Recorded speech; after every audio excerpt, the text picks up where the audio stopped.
This is the High School Football America podcast for May the 20th, 2020. Hey folks, it's my mom's 80th birthday. Happy birthday, Mom. Wish I could be there.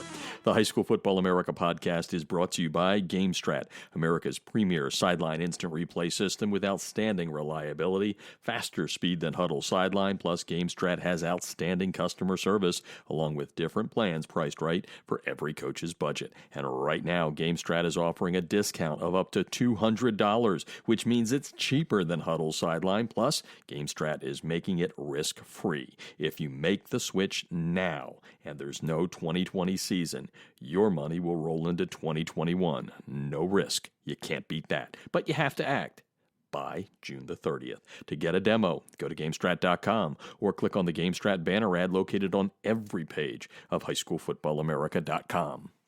All right, over the 10 years that I've been doing the radio show and podcast, how many times have you heard a coach talk about ball control and, keeping turnovers down?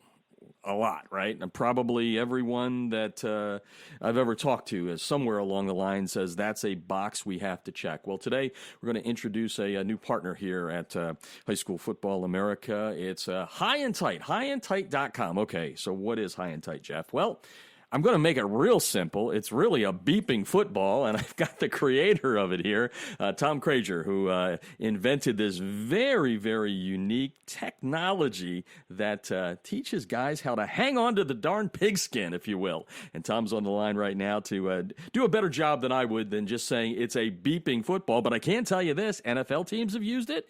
Have you ever heard of Ezekiel Elliott? He's used it to keep those fumbles down. Welcome to the show, Tom.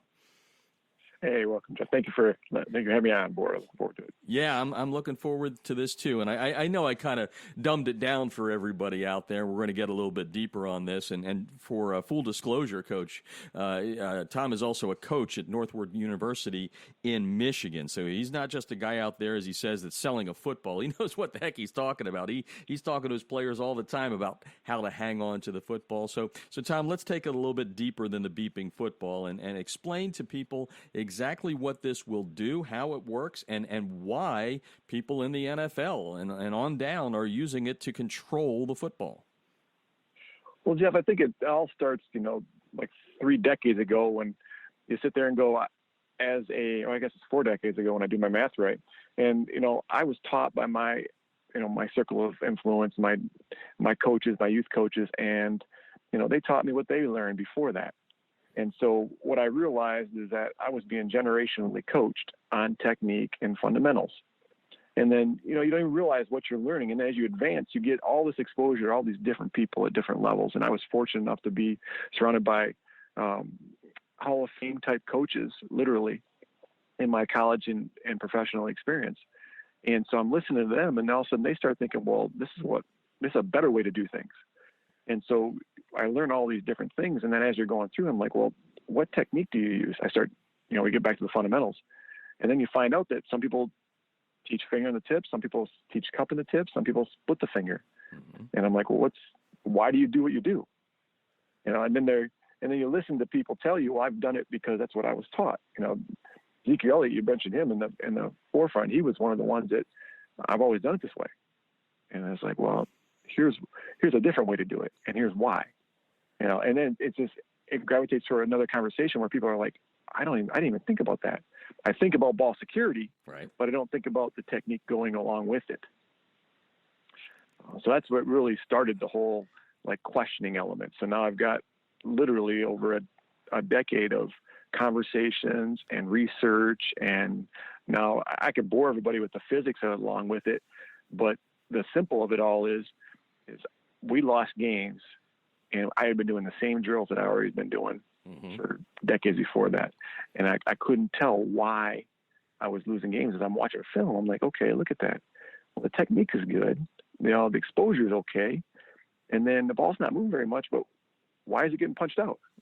And it came down to the idea I couldn't measure pressure, because we say high and tight. That's the universal conversation and going along with ball security, but I couldn't tell the tight part, right? You could see the high part, but I couldn't see the tight part.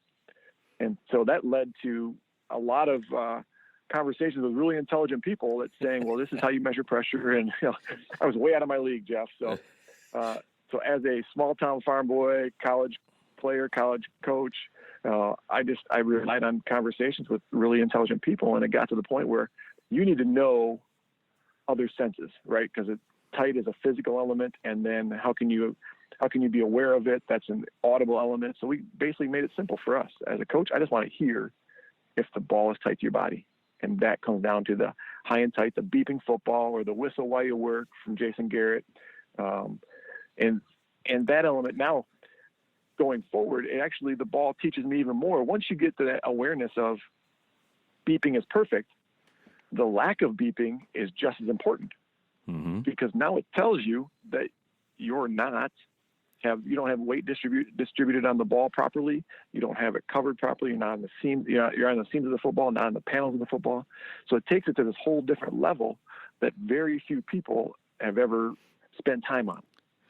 Spend any time thinking about it. I mean, let's face it, and we all know, and by the way, folks, we're talking with Tom Creguer tonight, the creator of High and Tight. We'll have all kinds of links on the highschoolfootballamerica.com website on how you can look at it. We'll have lots of videos, lots of stories coming up. But I think what it comes down to, and like you said, beeping's good. Not beeping can also be good, right? And it's sort of like, as human beings, and we know this as being athletes, right? It's repetition. That's why we have reps, right? The word reps exists. Yeah. So I'm assuming that's what we're talking about here, and how this will help you learn what's right and what's wrong. And I know that's probably, again, dumbing it down, but is that the best way to put it?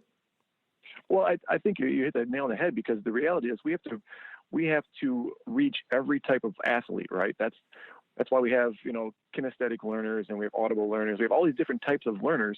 So the way we do to reach everybody is we have to keep it as simple as possible. How many people have used the KISS, acronym throughout their time of teaching, right? Yep. And coaching. And that's truly what it came down to. All these people were like, well, we could do this. You should have seen my prototypes. We had this pressure sensing map. I could tell you where the hand placement was and where you should have changed it. You could see it on mapping. I'm like, this is not applicable to a football coach in Pennsylvania in the steel town. This is not applicable to a California guy training on the beach. It has to be able to reach everybody, from the mountains to the plains, all that element. Because if you've ever had one fumble, you've been negatively impacted by ball security, and that drives you to eliminate that. That's why all our social media is High and Tight 1. If you've experienced one football, which we all have, then you know that you've been a victim of habits. And good and bad. Yeah, good and bad, exactly, right? And really the best coaching and best teams have more positive habits than negative. We've heard the adage that the team that makes the fewest amount of mistakes wins the game. And we're errors, we're humans, but so we talk about that repetition becomes habit becomes character, and character is what you see when, in the middle of the game or when it's crunch time. That's what comes through. That's the foundation.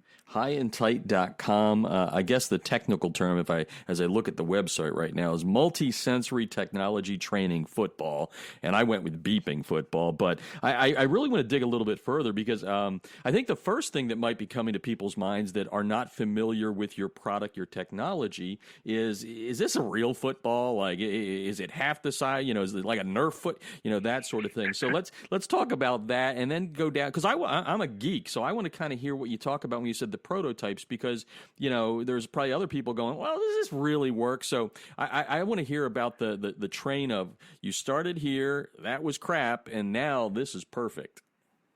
Oh, well, that's a longer than you got for podcasts, Jeff. Well, try and break it into some sound bites here for me. But I just I gave you a big swath there to run down, so go with it, and don't fumble the answer. No, I will not. So when you start talking about pressure, my layman's mind, my is just coming back to tire pressure, right? In a bicycle and a car. So we started with literally putting a needle inside of a ball and measuring the pressure that was placed upon it. And you could see this on the scope. And so we're like, well, that's not really realistic. So then we started going, okay, what do I want to come out of this as a coach, right? Because ultimately, if it doesn't help my kids and help my program, then why am I venturing down this? And so I basically looked at what drills that we all do, and I started looking and going, what tools do we use So we use slippery skins because we want to create that element of moisture, that element of elements, right? I cringe now when I hear coaches say, yeah, we use water balls on Thursday. And I'm like, gosh, because the reality is, if you're a high school coach, you're using water balls every single day because you can't afford to buy new balls. So we made an exterior really slippery. And I had the longest tenured NFL lineman, NFL offensive line coach was my college coach, and he was at a clinic. He's like, Tom, can I use one of your balls? I want to show some snaps and things that we do. And I said, sure. And he goes to snap, and he's like, whoa, this is way too slippery. And I was like, looking at him, I go, Coach. He goes, well, I mean, for this drill that I'm doing right now, it's too slippery. He goes, I get what you're doing. He goes, this is really good. And then I looked at him and going, yeah, because it's like most people play in elements they can't control. Mm-hmm. NFL guys are not, but he's like, this is really good because this made me focus like no other because he used it the rest of the time, but he goes, I was so aware of my hand on the ball that it was beyond focus. He goes, I hyper-focused snapping, which I think all of my guys don't do anymore because they're just it's such a habit. Mm-hmm. And so the element of slippery involved. And then everybody used these weighted balls because they wanted this tactile development strength part. So they get grip strength and all this other stuff.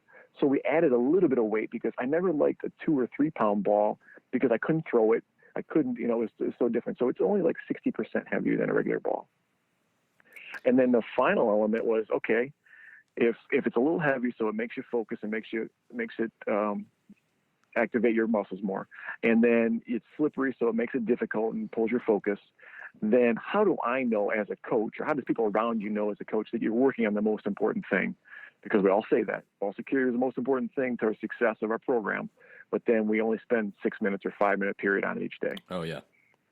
And that's what we grew up learning, right? And as we got smarter, we realized, turnover margin is where it's at. But we didn't change our practice to measure and mirror that realization until now. Because now I'm sitting there going, okay, I've only got 20 hours as a college coach. High school guys might only have 2 hours in a day. Right, 18 hours a week, something like that, yeah. Yeah.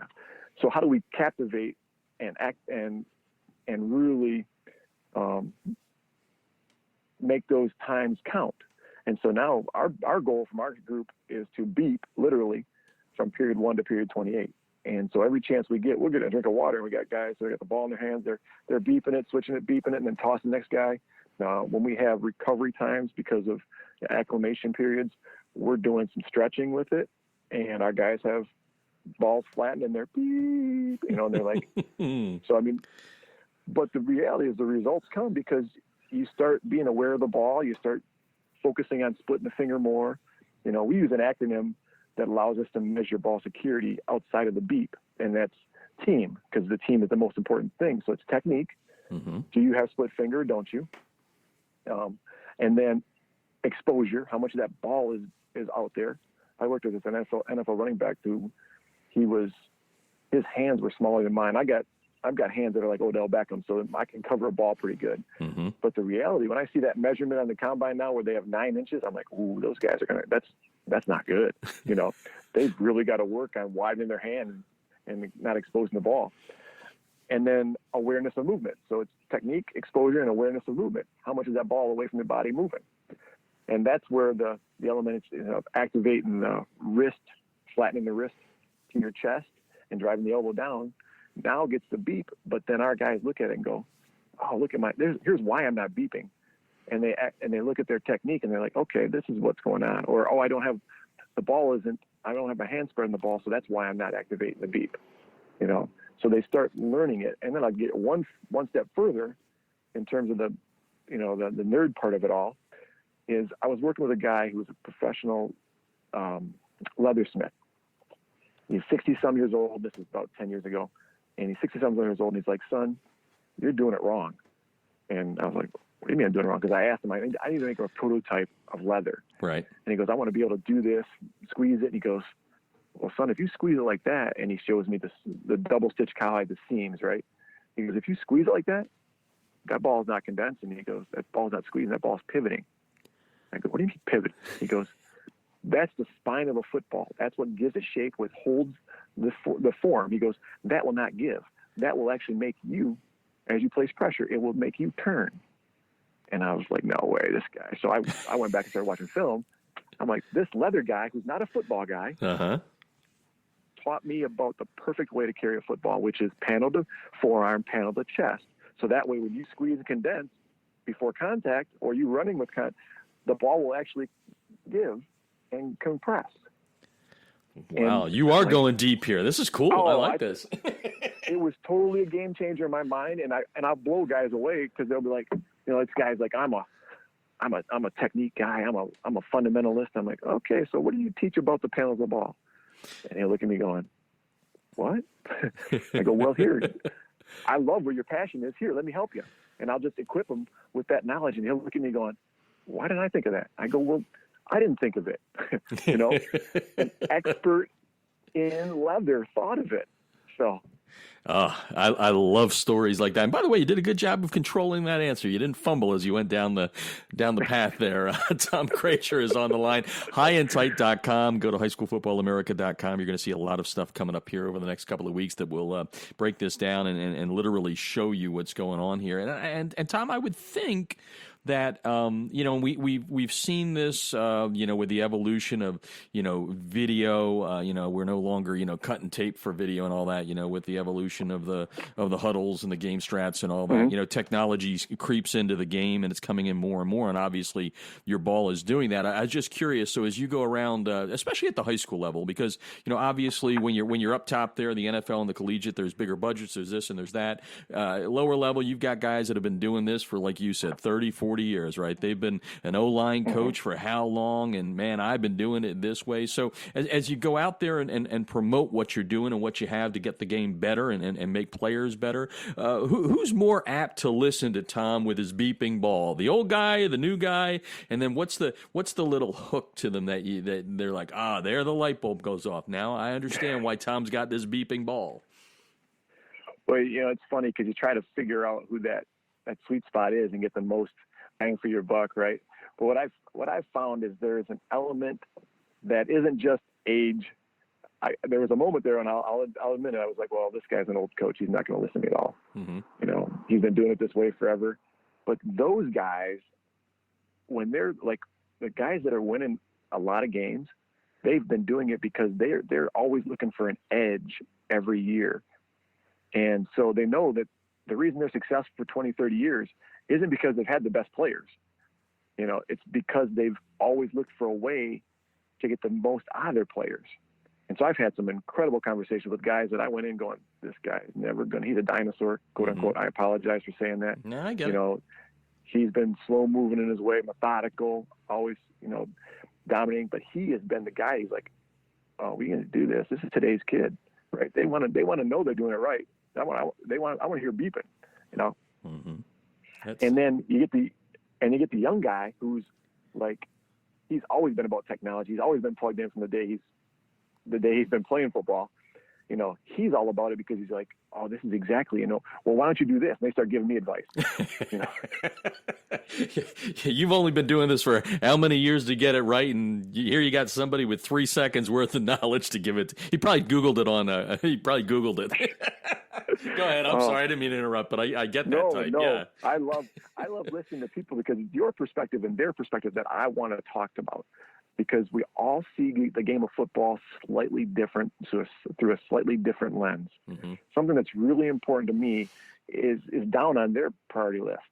But that's the beautiful thing because I can fortunate enough to talk to everybody and realize that even if you don't value ball security as much as I do, it's still in your top 3. It better be. Yeah. Otherwise, you're 1 in 9 every year or whatever it may be. And you hit on the head. That's what was the driving force of this whole thing was I took over a program, went from college to high school, got married, had a bunch of kids. My wife was like, we need to slow this down. And this program was a perennial power, and they got into a new conference. And so they had only won like 2 games in 3 years or 3 games in 2 years.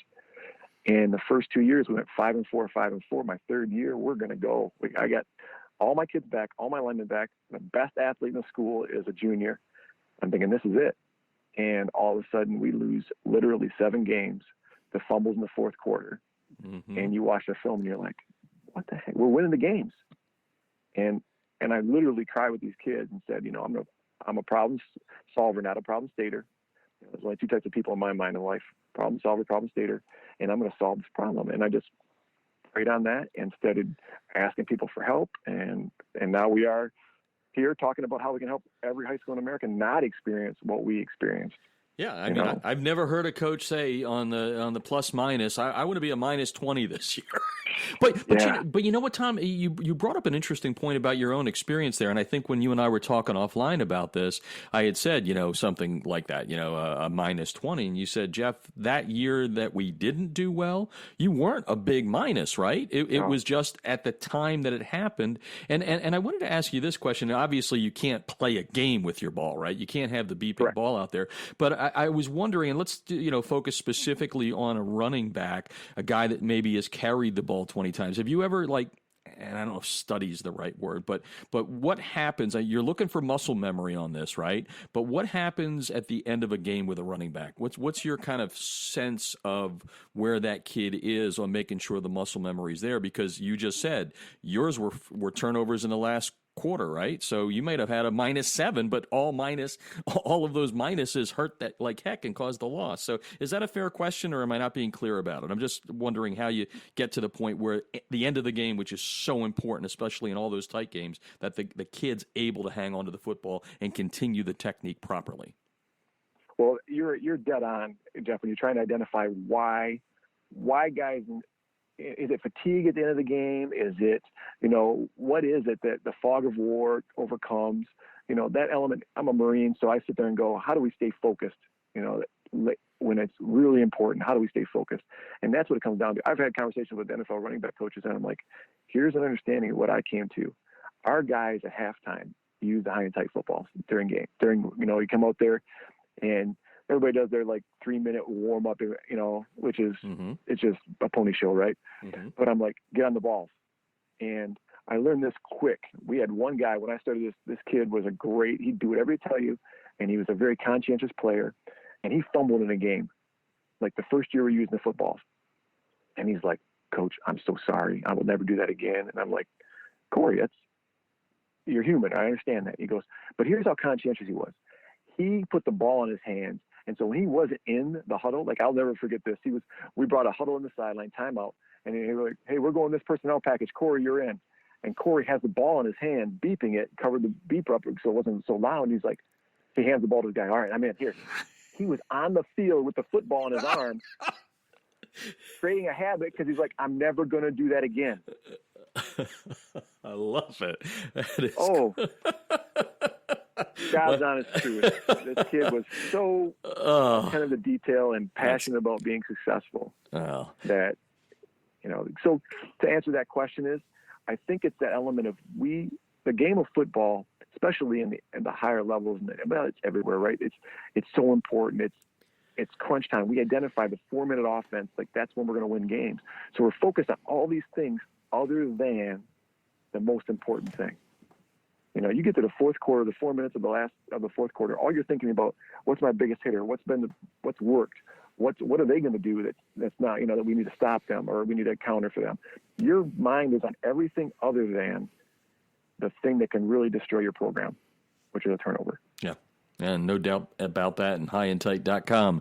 The beeping football, as I call it, also the multi-sensory technology training football. That's a tongue twister, but I got it out properly twice in a row, so I'm going to stop. I'm 2 for 2 at this point. Tom Creguer, the guy that created it, this wacky ex-Marine college football coach, former player and all that, decided he was going to figure out a way to cut down on turnovers, and it's unique. And obviously here at High School Football America with a partnership, we're going to focus a lot on high school and high school coaches, but at the same time, you heard me start at the top with some of the big names, and I got to be honest with you, I always love the trickle down effect. Like when my wife and I place experts in the media, whether it's CNBC or wherever it's been, New York Times, all that sort of stuff. We always believe that the best way to build a media story is start at the top, because once you start there and you get that, man, it trickles down and it gets down there. So I want to go to the top level. The Ezekiel Elliott's having Michelle Tafoya show the football on NBC Sunday Night Football and all that.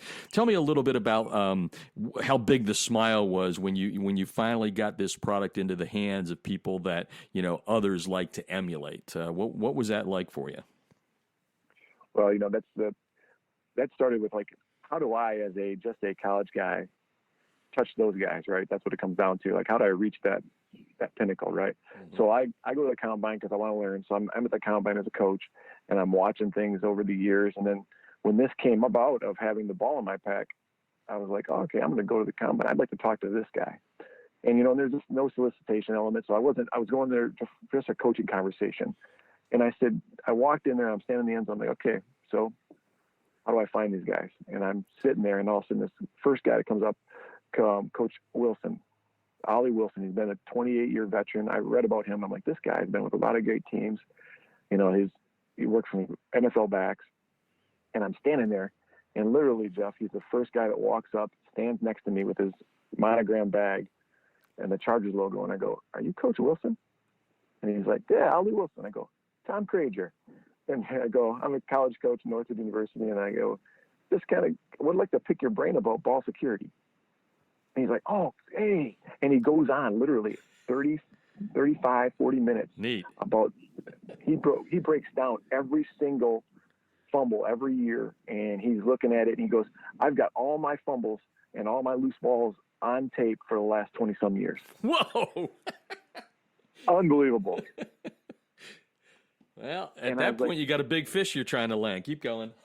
Oh my gosh. And so I'm sitting there going, I go, so do you use terminology like HIGHandTight? Oh yeah, HIGHandTight, all this. I go, what do you teach? And he started teaching me. I go, have you ever heard of HIGHandTight football? And then he's like, looks at me all cross, and I go, it beeps and you hold it tight to your body. And he goes, really? Do you have one? And I go, actually, I have one in my bag. He goes, I'd love to see it.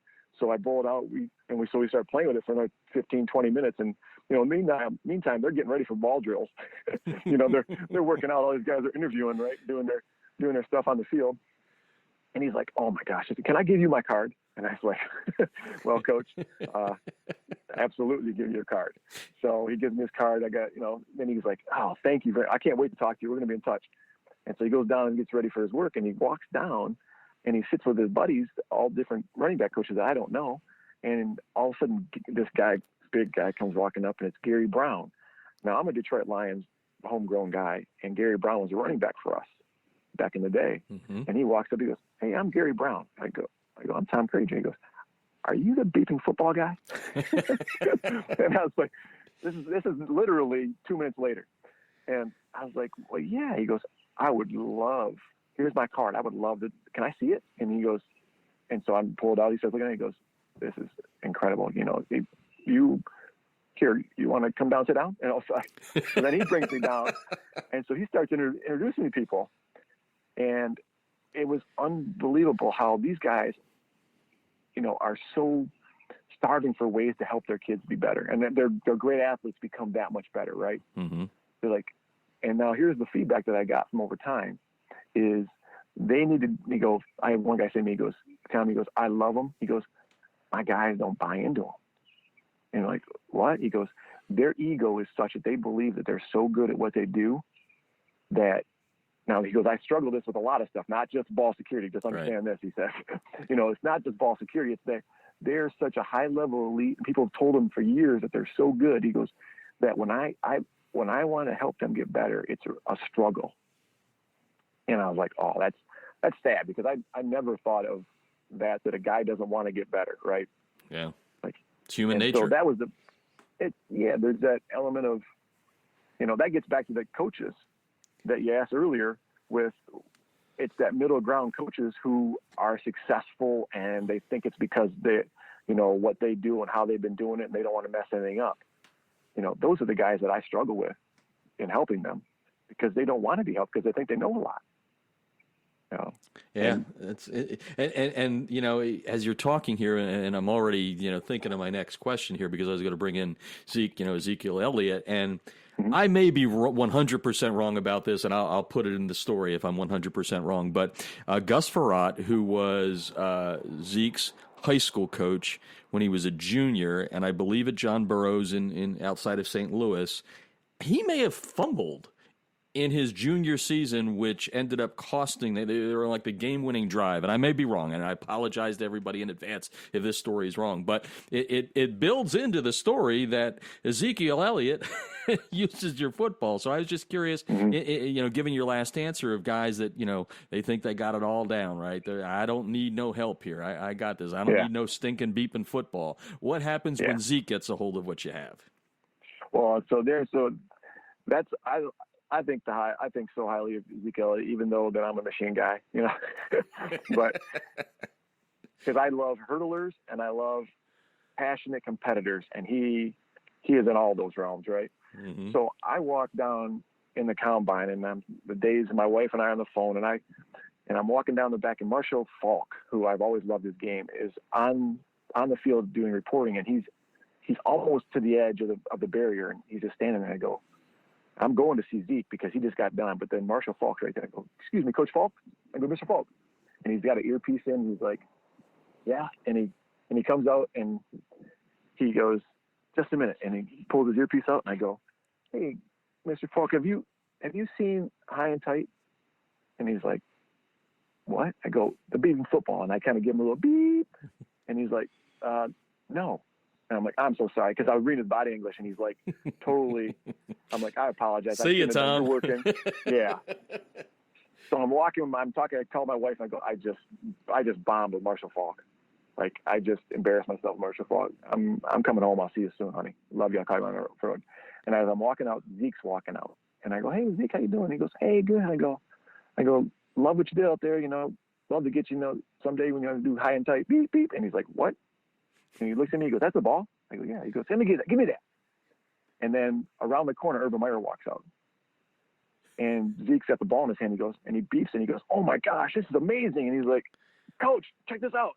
Beep, beep. And he's like, just like a kid in a candy store. This is great. Oh, God, I got to get this. He goes, this really beats getting hit with a foam baseball bat.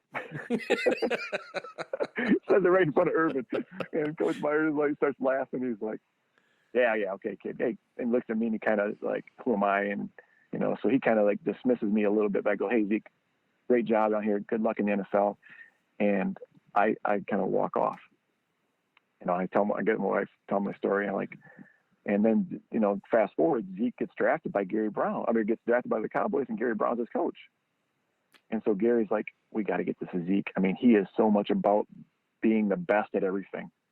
And so that's how, you get the mindset of a competitor, a champion, and he wants to be better than ever. He comes to me and says, we got to have this. And that's how Zeke came into it. And then the next week I'm in a meeting, and I get a phone call from a California number, and it's Marshall Faulk's lawyer, his agent lawyer. And this guy, Brian Henule, he's like, hey, I'm Brian Henule. I'm a representation for Marshall Faulk and Rocky Arsenal, his agent. I go, I'd love to talk to you about High and Tight. Apparently Marshall saw it at the combine. And I was like, what? And so he calls, we get on a conference call. Fast forward, Thursday, it was on Monday. Thursday, I'm in California doing a shoot with Marshall Faulk, and it was supposed to be Ezekiel and the top running backs, like Kenneth Dixon and all these different guys. And then Steve Mariucci there. They're doing it for this thing. Well, Zeke got food poisoning the night before, so he never shows up. Brian's apologetic because I fly out there to work with him. He's not there. And Marshall looks at me and he goes, this is really, really good stuff. He goes, I wish I would have had this, because I believe, and I might be wrong, but I think he's the Hall of Fame with the least number of fumbles. I don't know that, but that's interesting. There you go. Go ahead, keep going. Yeah, so it's all about the idea that he is always looking for an edge. This guy's not taking another snap, but he thinks there's value in it, because he's like, oh, if I could have had this. He starts, telling me stories about, man, I fumbled in this game instead of fumbled in that game. Like, he remembers them all, right? Mm-hmm. So we created this relationship and just like friendship based upon the pain and suffering that he had as a player. Like, here's an NFL guy who doesn't have to worry about anything ever again, but he's like, every kid needs to have one of these because they don't need to feel what I felt. And I was like, wow, what a great guy. I'll still go to my grave with thinking, like, that's the mindset you want to always have. Yeah. Like, we're all human. We all make mistakes. But at the same time, don't ever lose that edge that I always want to get better and I always want to help people get better. And that's where he was coming from. That's great. That's a wonderful story. Tom Creguer on the line, HIGHandTight.com. You'll be seeing a lot of it across the platforms, highschoolfootballamerica.com. You'll see some videos. You'll see some stories. Going to kind of put it out every week now as we wrap things up here. We know, not all football, one size doesn't fit all. And let's talk a little bit about the products going away, which they can be seen on the website HIGHandTight. But you've got stuff that goes right down to the youth level, right? Yes, sir. That's the part then. And we're actually coming to market. It's perfect time right now. We're coming to market with a ball for the actual little kids, because to them, it's not about pressure. It's about that positioning of the hand. And that came back to that generational coaching where, like, I was just taught to put a finger on the tip because it didn't matter. Just hold the ball and go. I've talked to these elite running backs who, when they were young, they were just so physically different than everybody else. No one spent the time to teach them the finer points and the techniques they needed because they were focused on the skill set. Like, he can run fast. He's powerful. He's, those things are more important. But when he gets to the equal competition, now it comes down to who's the best fundamentalist, like who has habits that will allow them to be successful. Because everybody in that, Power Fives and college and NFL are good. I mean, you get there if you're not. I think the greatness are the guys who have the best fundamentals, and are always improving their fundamentals, because that's what you rely on, and that's what allows you to be last the longest in their position. So we have those for the little guys coming out, and then we've got the 5th through the 8th. It starts in the pressure element, which is a little less pressure needed, but you still need the technique. What I found is they're not coming with the technique, so they have this pain and suffering as they learn. And they're learning in middle school when they should be learning as an elementary. And then they got the high school and the college and the Power Fives, and then the NFL version, which has a stronger tension. So that way it requires more force because people are applying more force on the football. They're trying to punch it harder. They're trying to do all these things. So you need to hold on to it a little harder. Mm-hmm. I always get into this debate with guys is I don't want the ball tight to their body because I want them to run. I go, well, you're thinking from a sprinter standpoint, which I did too. But the reality is you're a football player. You're not a sprinter. And a football player can't just run like a Tim Brown and just go straight line. He has to avoid, move, and he has to protect his team at all times, which is carrying the football properly. I said, so there has to be this compromise between, I want to build straight line speed, but I also want to build effectiveness as a football player and runner. And that's where my guys have shown, and I'll tell you a story that it will blow your mind, is there was this guy out east, and I can't use his name because of privacy, but he trains elite guys to get faster. And he can tell you body position if you're activating your core when you're sprinting. He analyzes everything, the gait and everything. And he used my football with an NFL wide receiver. And he goes, Tom, he's faster with the football in his arms because the force pressing down on his wrist and the elbow activated his core and made his body connect better. Wow, that's a story. Oh my gosh, yeah. And I said to him, "Give me your data. Let me know you." He goes, "Well, there's some negotiations on back end. I can't release it right now because he's doing, So there's all these elements that is it best for kids? Is why I keep going back to it. Then give me the information because it's best for kids, because I don't understand how a person runs well enough to articulate to people, but this guy's an expert, and the kid, the player he was working with, saw the value right away because he goes, "You're faster when the ball's beeping than when you're just running with a regular ball." And he goes, "Because you don't activate your core. You don't even know you're not doing that." So he made the guy faster because he activated his core with the football. Blew my mind. And it's funny, you've given all this technical information, but really what it's coming back to right now is simple stuff, right? It's a beeping football, it's muscle memory, it's all those sort of things, right? And it's kind of simple, but to hear that beep, it gets you to where you need to be and makes you a better football player, which will then make your a team a better football team, keep those turnovers down, and maybe one day we won't have coaches on the podcast going, "We got to keep down turnovers." Maybe we'll check that box forever. I know that's a joke, but anyway, Tom, it's really cool to talk to somebody that, and I say this all the time because we've had so many partners that have created products and they came out of the game, right? And some are coaches, some just want to give back and all that. And I applaud you for having the whatever it is, the God-given knowledge to come up with this great idea. And I just look forward to the partnership with you. I think we did a pretty good job of covering everything, but I'm not the smartest guy on the face of the earth. So I always end like this on our first interview with a new partner. Did I miss anything? And if I did, take it away. It's yours. Don't fumble the answer. No, you did a phenomenal job, and I think our skill set's very even.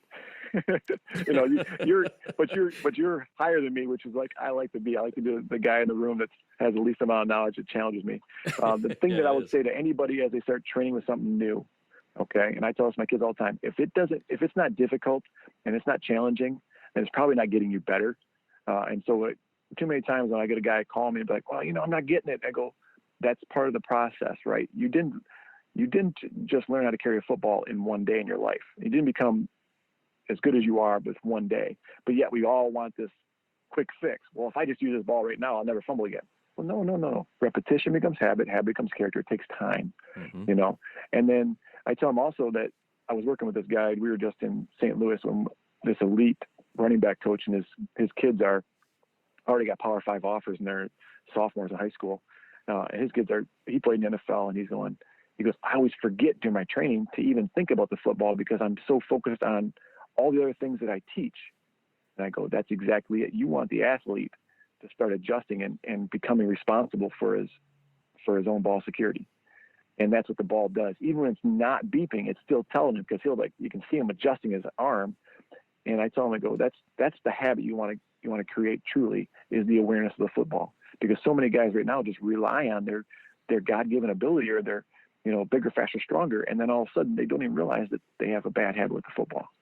And that I had one NFL guy who sought me out in the off season. He's training for recovery and he goes, his feedback right away was, Coach, he goes, Tom, it's like having a ball security coach all to my own.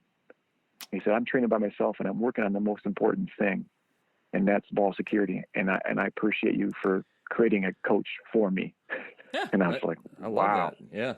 Those are some strong words. And, we should point out something here because it just dawned on me as we're talking. And obviously we're going to have the links to the website and all kinds of things that allow people to figure out how to purchase the balls. But I think sometimes when you hear technology, people go, oh, that's going to be expensive. Oh, that new iPhone is whatever. Let's just talk about this, that this is very affordable. So all those high school coaches are out there and we know that the high schools are strapped nowadays, right? So let's talk a little pricing here and just so we have something going away that coaches can think about before checking you out. Well, it's funny. I always go and say, okay, Coach, what's the price of a fumble to you? And he'll look at me and go, like, if you lose one game and you go in Michigan, you got to win 6 to be automatic. If you go and lose that last game and you're 5-4 and you don't get in the playoffs because of a fumble, what is that value position? What would you pay to get that back? And oh my gosh, he's like, shucks, I'd pay $1,000. I go, well, okay, you don't have to for this, I go, and I buy Wilson GSTs all the time, and I'm paying $70 a ball. I said, this ball is a little bit more than that because it takes away your slippery ball, it takes away your heavy ball, and it gives you instant audible feedback. So it's an element of, you have another sensory element. So you're getting 3 tools in one for about $120. And I said, if you buy bulk, you can get that down to under $100 a ball. And he's looking at me going, well, that's not very much at all. I go, yeah. So you got to, as a coach, when you start thinking of finances, you got to think, okay, I've got a set budget. And does my budget and my allotted spending match my priorities?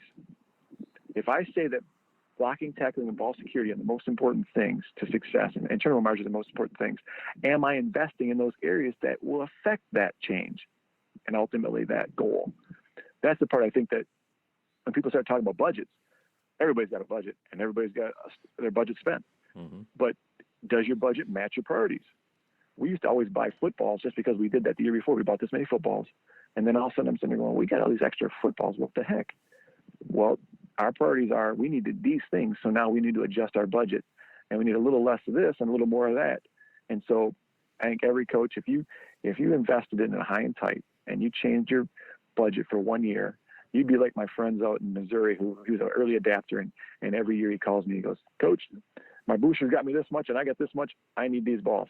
And so he gets about 18 months out of it. So every year and a half he buys another set of balls because he goes, these things help us beyond belief. He goes, I can't put a true stat on like how it impacted our wins and losses. He said, but I'll tell you this, my fumbles are down more than they've ever been in my coaching career. And I'm not going away from buying them. And I think that is where we're going to end it because you always end on a high note, and I think that's a good one there. Check out High and Tight, HIGHandTight.com. Go to highschoolfootballamerica.com. We have all kinds of stuff that will be going up over the next couple of weeks. If you're not sold yet, you should look at this. Again, as I said, Tom, I don't know that I've ever heard a coach say to me, hey, we're good with 5 fumbles in a game. We'll be good. If we keep them under 5, we'll be good. There's a lot of coach speak out there, but that's not one of the coach speaks you get to hear. But again, congratulations. We look forward to the partnership and look forward to having you back on here other times to talk about some things that will help coaches become better coaches and kids become better athletes. And at the bottom of that, like you said, no coach wants to go 0-9 every year, right? You got to get better, and that's what this is going to do. So thanks for joining us. All right, my pleasure, Jeff. Appreciate it. Don't forget to follow High School Football America on all of our social media channels. Our handle on Twitter is HSFB America, and on Instagram and on Facebook, it is High School Football America. The High School Football America podcast is brought to you by GameStrat, America's premier sideline instant replay system with outstanding reliability, faster speed than Huddle's sideline, plus GameStrat has outstanding customer service, along with different plans priced right for every coach's budget. And right now, GameStrat is offering a discount of up to $200, which means it's cheaper than Huddle's sideline. Plus, GameStrat is making it risk-free. How do they do that? Well, if you make the switch now, and there's no 2020 season, which none of us are hoping for, your money will roll right into 2021. There's no risk, and you can't beat that. But you do have to act by June the 30th. To get a demo, go to GameStrat.com or click on the GameStrat banner ad located on every page of HighSchoolFootballAmerica.com. I'm Jeff Fisher, and you've been listening to the High School Football America podcast. I'll talk to you tomorrow.